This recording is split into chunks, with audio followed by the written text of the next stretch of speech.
Hello guys, welcome back to our pattern analysis series. और इस series में हम आज पार्ट 11 देखने वाले हैं। और अब अभी तक हम 2011 से लेकर 2020 तक के पेपर्स 10 पार्ट्स में कवर कर चुके हैं।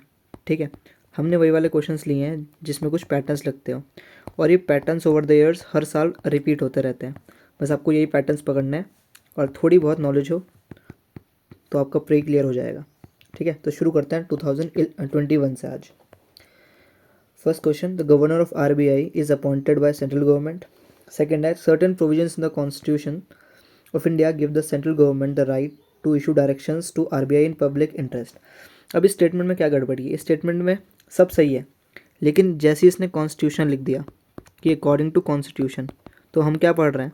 हमने बहुत सारी चीज़ें पढ़ी हैं कि जब भी लिखा हो कि something is defined in the constitution, या बोल दे कि कॉन्स्टिट्यूशन प्रोवाइड्स फॉर, ठीक है, और या बोल दे कि कुछ प्रोविजंस इन द कॉन्स्टिट्यूशन में ये बोला जाता है। ठीक है, certain provisions in the constitution. जब भी ये तीन बात बोलेगा यूपीएससी, तो आपको समझ जाना है कि यहाँ कुछ गड़बड़ होगी। तो यहाँ पर उसने बोल दिया certain provisions in the constitution of India give the central government the right to issue directions to RBI in public interest. देखो, इस स्टेटमेंट में सब सही है, बस ये कॉन्स्टिट्यूशन वर्ड गलत है। ठीक है, तो आपको ध्यान रखना है कि जहाँ पर भी कॉन्स्टिट्यूशन लिखे आपको सतर्क हो जाना है। ठीक है, नेक्स्ट देखो, which among the following steps is most likely to be taken at the time of economic recession? Cut in tax rates accompanied by increase in interest rates, increase in expenditure in public projects. और इसका D वाला statement देखो अब सीधा, reduction of expenditure on public projects. तो ये दोनों statements क्या हैं? एक दूसरे की एकदम ऑपोजिट है। ठीक है, एग्जामिनर ने ये वाली दोनों स्टेटमेंट इसलिए डाली हैं, एक सही है इनमें से और एक गलत है, इसलिए डाली है ताकि आप कंफ्यूज हो जाएं। और इनको हम कहते हैं कंफ्यूजिंग स्टेटमेंट्स, जो एक जैसी होती हैं या अपोजिट होती हैं। तो आपको आंसर अगर लगाना है तो आपको इन दोनों में से मारना है एक। ठीक है, नेक्स्ट देखो, with reference to India consider the following statements. Retail investors through demat account can invest in treasury bonds. दूसरा, NDSOM is a government security banking trade platform of RBI। और central depository service limited is jointly promoted by RBI and Bombay stock exchange. ठीक है, तो जब भी कोई चीज़ की बात करता है, मान लो एक्स थिंग, और बोले कि ये थिंग जो है is an initiative of Y, ठीक है, कि ये जो है ये इनिशिएटिव है दूसरी चीज़ ऑर्गेनाइजेशन का, या बोल दे यूनाइटेड नेशन के अंडर आता है, या ये चीज़ किसी डिफरेंट ऑर्गेनाइजेशंस ने प्रमोट की है। ठीक है, तो जब भी ऐसा बोले तो आपको समझ जाना है कि ये स्टेटमेंट होगी गलत। जैसे 2024 में उसने बोला था कि जो वर्ल्ड टॉयलेट ऑर्गेनाइजेशन है वो यूनाइटेड नेशंस के अंडर आती है, तो वहाँ पर भी गलत थी। ठीक है, तो ऐसे बोलता रहता है, तो आपको ध्यान रखना है जब भी बोले कि किसी ऑर्गेनाइजेशन की जैसी बात कर देना, तो आपको सतर्क हो जाना है वहाँ पर। ठीक है, नेक्स्ट देखो, with reference to water credit, it puts micro finance tools to work in the water and sanitation sector. It's a global initiative launch under the aegis of world health organisation and world bank. जैसे ही मैंने second statement पढ़ी, मेरा दिमाग एकदम चल गया कि देखो भाई, यहाँ पर ऑर्गेनाइजेशन की बात कर रहा है।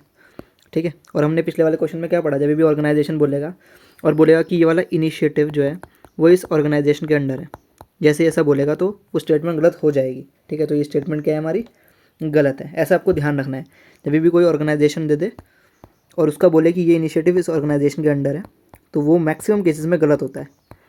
ठीक है, आपने देख लिए होंगे पिछले 10 पार्ट में कितनी बार हो चुका है ये थीम रिपीट। ठीक है, ये वाला pattern repeat. Next, copper smelting के बारे में बोल रहा है, they may release lethal quantities of carbon monoxide into environment. ठीक है, can cause leaching of some heavy metals, they may release sulphur dioxide as pollutants.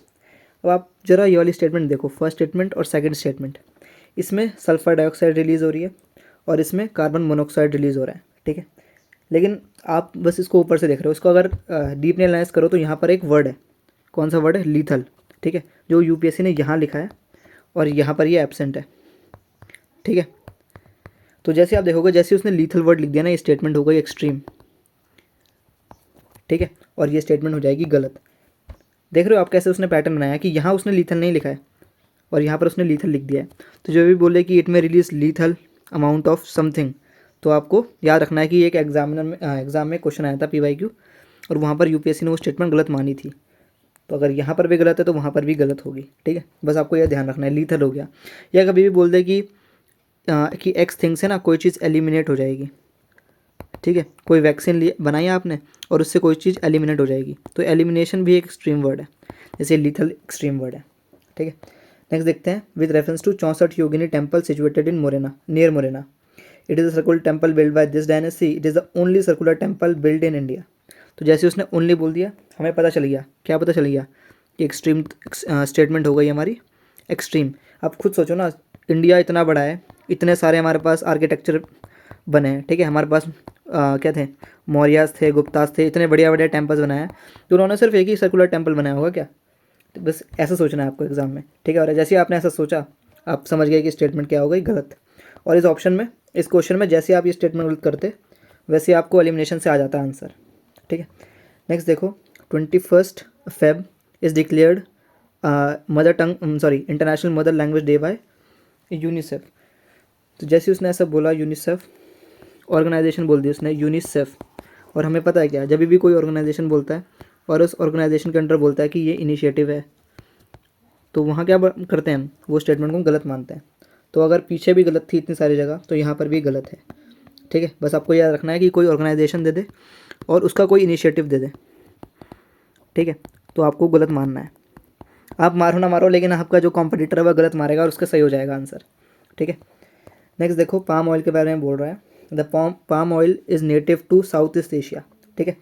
अब यहाँ ध्यान देखो, ये वाला वर्ड नेटिव, नेटिव बोलो या एंडेमिक बोलो, ये दो वर्ड्स जैसे ही आपको दिखें तो आपको समझ जाना कि एक स्टेटमेंट कुछ गड़बड़ है सॉरी, जैसे एक उसने बोला था कि टर्मरिक जो है शायद वो नेटिव है साउथ ईस्ट एशिया या इंडिया, ऐसा कुछ बोला था, वो भी PYQ था, तो वहाँ पर भी गलत थी, तो यहाँ पर भी गलत है। जब भी कोई चीज़ बोल दे कि इंडिया का नेटिव है या किसी साउथ ईस्ट एशिया का नेटिव है, तो आपको ध्यान रखना है वो स्टेटमेंट हो जाएगी हमारी गलत, ठीक है।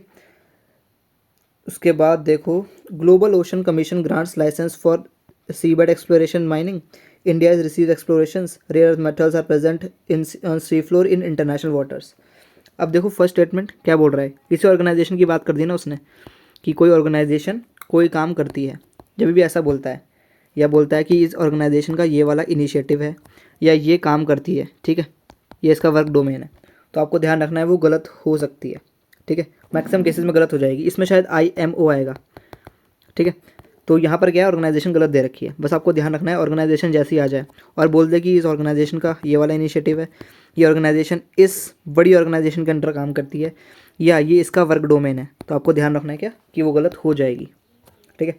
नेक्स्ट देखो, आ भी गया भाई टैमरिंड वाला question, moringa is a leguminous tree, tamarind is endemic to South Asia. हमने क्या पढ़ा अभी कि अगर नेटिव बोल दे या बोल दे नेटिव बोल दे या बोल दे कि इट इज़ एंडेमिक, तो ये स्टेटमेंट्स क्या हो जाती है हमारी, गलत हो जाती है, ठीक है। बस आपको ध्यान रखना है कि नेटिव और एंडेमिक आ जाए तो गलत मार दो, ठीक है।